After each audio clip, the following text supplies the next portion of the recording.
Hi everyone, Going here at the Commander Bros. Today we are going to be delving through Zur the Enchanter as a full CEDH guide. As always, don't forget to subscribe, catch our live stream on Fridays, Discord and Muxfield will be listed in the description below. Let's go ahead and jump into our video here. Zur the Enchanter, as I like to call him, Zur the creepy old man. I mean, just look at the weird looking bastard. He's got his foot up to his arm. I don't know any other artwork quite like that in the game. But as weird as he is, he offers a lot of high benefits as a CEDH commander. Best part for him is you're going to get free value in the form of a tutor, of being able to tutor out three CMC or less enchantments from our deck and putting them straight into play. And we're going to use that to its fullest benefit and abuse to win the game off of. Color scheme that we're using is going to be white, blue, black, which is going to be very powerful and give us the ability to go in and have high amounts of interaction to shut down players and make them play at our pace. And then once the setup work is all done, Zur can end a game very, very quickly, and we can have a game completely ended before the start of someone's next turn once we've got everything set in motion for it. Getting into our win conditions. So this is going to be how we set up our win. We're going to go through and search out Necropotence the first time we attack with Zur. The greatest thing about this interaction is Necropotence can't be countered because we're searching it with an ability. And then once Necropotence enters, if it gets targeted to be destroyed, we can go through and activate Necropotence at instant speed and exile as many cards as we want. In this scenario, we're going to look to exile as many cards as humanly possible, anywhere from 35 to 40 cards, depending on what setups that we have. There are some setups in the deck that allow us to not lose the game if we have 0 life, and we're going to use every bit of life that we humanly can to stay in the game and try and win on this turn once Necropotence comes out. So a few different cards that we're going to use as win conditions are going to be Aetherflux Reservoir and Shimmer Myr being the first two. How this combination is going to work is we're going to go ahead and get down Shimmer Myr as soon as our end step starts and we have access to all the cards from Necropotence. This is going to give us the ability to play all of our artifact spells at instant speed. So now we can lay in Aetherflux and any number of artifacts we want after that. Once we lay down Aetherflux Reservoir, we're then going to begin a storm count. So what we're going to do is on our second, third, fourth, fifth, sixth, seventh, and so on and so forth, we're going to cumulatively gain life for each artifact played. And as we go through, by the time we play our 11th spell after Aetherflux Reservoir, we'll have gained 65 life, which is going to allow us to now immediately kill a player by paying 50 life with Aetherflux Reservoir and dealing 50 damage to a certain player we want to take off the board. But our goal here isn't to just kill one player. Our goal is going to be to go through and kill everybody off the board, so we need other cards to help us do that. And how we're going to do that is use a few different instances for us to be able to recall our artifacts. So Retract, Hurkyl's Recall, and Paradoxical Outcome all do a great job of that. Retract and Hurkyl's Recall, of course, are the most mana effective in doing so. Paradoxical Outcome is a little more costly, but allows us to draw cards for recalling those artifacts back to our hand, maybe giving us a few different things that we were missing to try and win out with this combination. So now when we go through and we've recalled all 11 of our artifacts that we played, we're going to go through and replay all 11 of them again, and of course Aetherflux being the first. And now when we play Aetherflux Reservoir, it's now the 12th spell, and then the 13th spell that gets played now is going to get us 13 life, 14th spell will get us 14 life, so on and so forth, which will give us enough life to go through and kill everybody off on the board.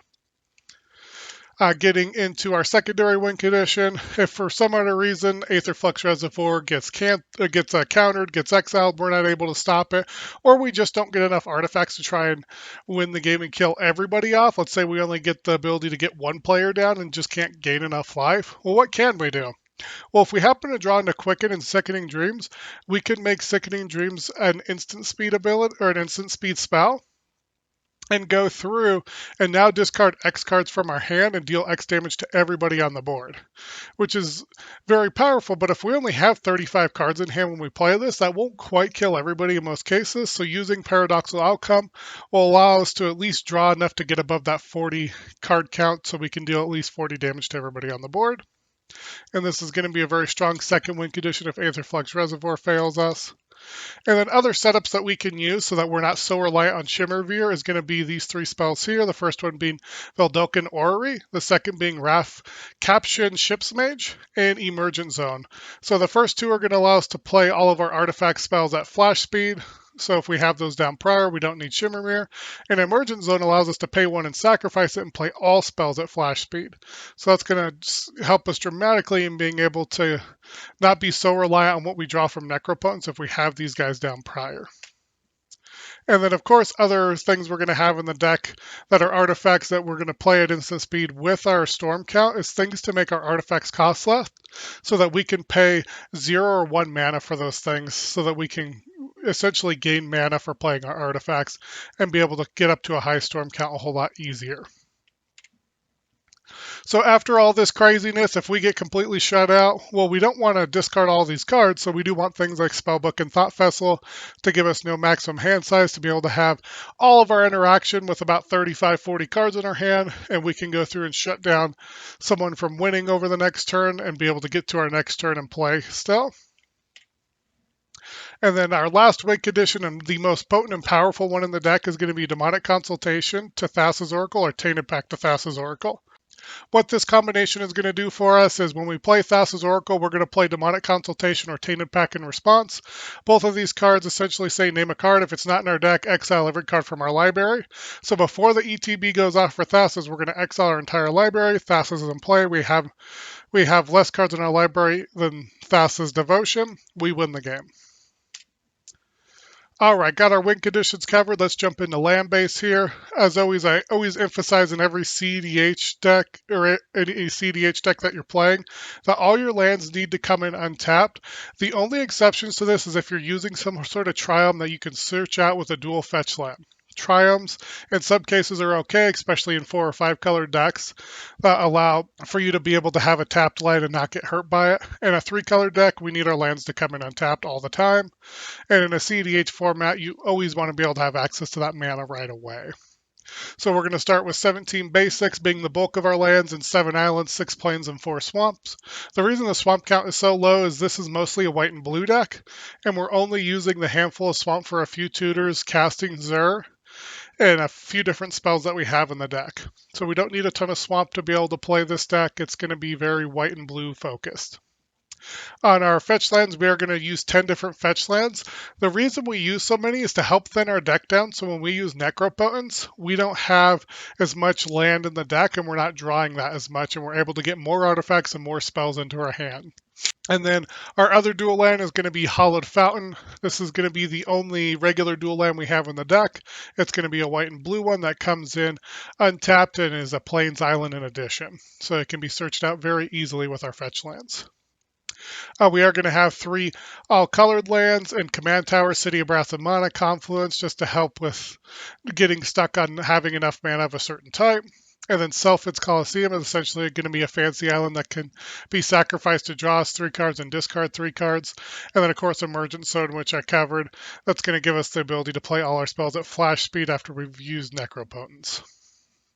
All right, got our land base covered, getting into ramp. So beyond just our little bit of land that we have in the deck, we do want to have a high amount of ramp to get enough mana early on to do the things that we want to do.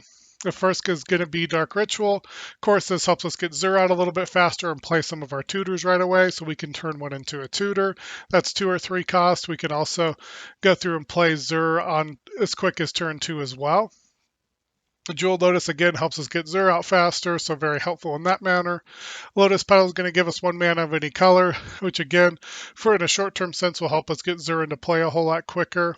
And then we do have all 4 signets for the deck.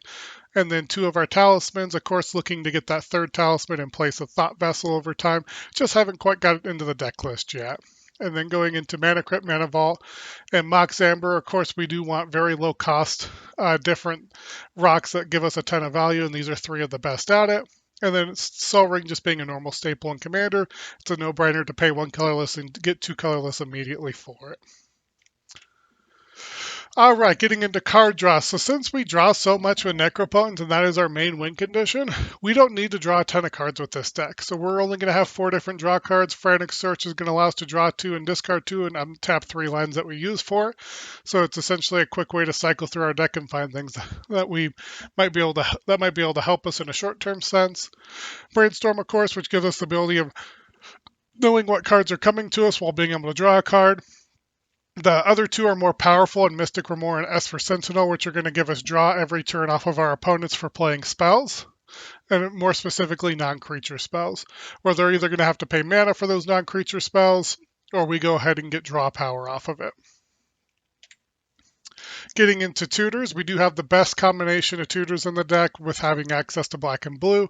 Of course, demonic tutor and vampiric tutor are the best two out of black, where we're able to search any card we want. In demonic's case, put it straight into our hand. In vamp tutor's case, we get to put it on top of our library. So this is a great way to set up necropotence a turn prior or on the turn of using necropotence to get something we specifically want on top of our library. Mystical Tutor and Merchant Scroll are going to give us any instant or sorcery card we want that we can pick out combo pieces or counter spells. Same with Solve the Equation, just does that for a little bit pricier. And then Fabricate is going to allow us to pick out an artifact that we want to help us ramp, or just look for different things that are going to help us win in our combo setup. So if we're looking to get, let's say, for example, Valdekin's Orrery into our hand just so we don't have to rely on Shimmer Myr, that's a good setup play. Or if we're looking just to get Aetherflux Reservoir straight into our hand before we start our combo, just make sure we have one of those things in our hand right away. And then getting into Dizzy Spell. Dizzy Spell is a tutor that we pay 3 for, 2 island and a colorless, and then we can search our library for a card with the same CMC as this card. So we have to look for a 1 CMC. And then we put that card into our hand, and then we can shuffle our library. So, of course, that gives us the ability to get our Mystical Tutor out to search for something that we want, or go in and get Vamp Tutor as well. So I find that to be a very powerful little 5-cent tutor that allows us to get our more powerful tutors out to do what we need to do. Or we could even go through and get some of our one-cost counter spells and shut someone down that's trying to make a play on us. All right, getting into interaction, we do have protection for Zur. So these are going to be things that help us protect Zur throughout the game. He's going to get targeted quite frequent, and just being able to put some pre-protection on before we burn up counter spells is going to be very helpful. Using Rebuff the Wicked, that of course has to only be used when Zur is in play, which is why we have counter spells to get him into play. Kaya's Ghost Form makes it so that Kaya's Ghost Form protects him if he is to be exiled or killed, and we can go ahead and get rid of Kaya's Ghost Form instead of losing Zur. Diplomatic Immunity gives him Shroud. Lightning Greaves is going to give him Haste and Shroud, which is even better because in that scenario, we get to attack as soon as Zur comes in. And the last one is going to be Spellskite. This creature's kind of interesting. We can pay life for his ability and change the target of spell to Spellskite. So if someone uses an Exile or Destroy on Zur, we can shift that over to Spellskite and kill Spellskite instead. Getting into protection for ourselves. When we're going through and sacrificing an insane amount of life, it opens the door for people to try and kill us before we get the chance to do what we want to do with necropotence. So instead of just relying on counter spells, we do want a few things to help us out in that. The most powerful one among these is going to be Angel's Grace. So it just says we can't lose the game this turn and opponents can't win this game. And then if our life total get reduced to 0 or below, it gets reduced to 1 instead. So it puts us in a scenario where we can just go through and use necropotence without any fear. Also, Angel's Grace has split second, so it can't be countered, and it resolves the stack as soon as it's played. And then getting into Solitary Confinement.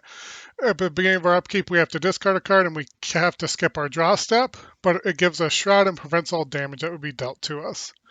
And then getting into Phyrexian Unlife and Solemnity, those two work out together. What Solemnity says is players can't gain counters, and then counters can't be gained by artifacts, creatures, enchantments, or lands. And then Phyrexian Unlife says we don't lose the game for having 0 life, and anytime we take damage, we go ahead and have that be dealt as infect counters. Well, with Solemnity down, we now can't gain infect counters, and having 0 life doesn't kill us, so it essentially makes us invulnerable to losing to any type of damage or life loss.